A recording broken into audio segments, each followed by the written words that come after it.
Hola les Piquinos, salut les Spitzbuben. Je suis Emon, je suis arrivé à la bibliothèque et je dois faire le défi de qu'est-ce que tu prends en vacances dans ma valise. Donc on va vite commencer, apparemment je vais aller très vite.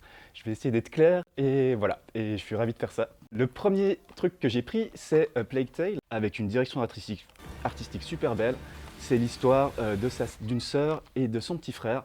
Et ils doivent s'enfuir essayer de s'échapper d'un complot avec l'Église catholique, l'Inquisition, en France au Moyen Âge pendant la Grande Peste. Celle qui devint le soleil, que j'avais découvert quand je travaillais en rayon anglais en librairie, qui se vendait très bien, qui reprend l'histoire du premier empereur Ming, mais qui le met à une sauce alternative, donc c'est un roman historique alternatif, où ce premier empereur qui était un paysan est en fait une femme ici en fait. Et c'est son parcours, son ascension, donc ça a l'air d'être un roman un petit peu d'initiation, initiatique, d'aventure, qui repose des questions genrées. Si c'était une femme qui était le premier empereur Ming pendant l'occupation mongole au XIVe siècle en Chine. Un raisin au soleil de Lauren Hansberry, aussi que j'ai découvert pendant que je travaillais en librairie, un livre qui est beaucoup lu dans les classes anglophones, une pièce de théâtre qui est une pièce classique sur une famille noire à Chicago pendant les années 50. Donc toutes les questions sociales, les questions raciales sont abordées ici. Je me réjouis aussi de le lire. Pauline Armange, Moi les hommes, je les déteste. Le titre, c'est ça qui m'a tapé dans l'œil. J'ai lu quelques pages déjà et ça a l'air très intéressant, très drôle, très instructif. Elle a ce concept de faire une sorte de misandrie positive en fait, ce qui m'intrigue beaucoup. Amandine Gay, ça je me réjouis énormément de le lire. J'ai eu la chance de voir à la Riponne la projection de son film, de son dernier film, Une histoire à soi, qui m'a vraiment bouleversé. Elle était là aussi ensuite pour discuter avec le public de son travail, de comment elle fait ses films, elle fait ses livres.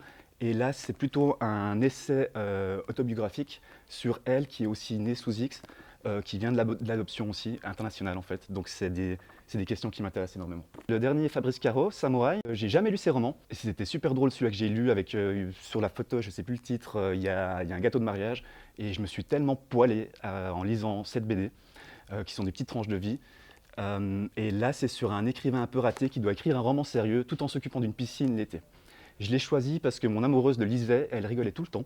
Et c'est des trucs qui m'embêtent des fois de ne pas être dans le truc et de ne pas savoir pourquoi elle rigole et de devoir la couper toutes les 5 minutes. Le Sommet des Dieux, adaptation du manga de Jiro Taniguchi par une équipe française. L'animation a juste l'air maboule. Moi, j'avais découvert ça dans les années 2000 quand ça commençait à être publié en grand tome en édition française. C'est une histoire d'un photographe et d'un sorte d'alpiniste mythique japonais. Et c'est un peu une histoire d'obsession en fait. Et c'est des choses qui m'intéressent pas mal, d'avoir de ces personnages qui sont dans une obsession d'absolu par rapport à la montagne, par rapport à l'alpinisme, avec des paysages magnifiques. Les monstres de Rookhaven, que j'ai vu en nouveauté en jeunesse quand j'ai fait un petit tour là-bas. C'est l'histoire de Mirabelle qui vit dans un manoir avec différents monstres. Et il y a des très belles illustrations en noir et blanc qui ont l'air très bien. Et à bientôt à la bibliothèque.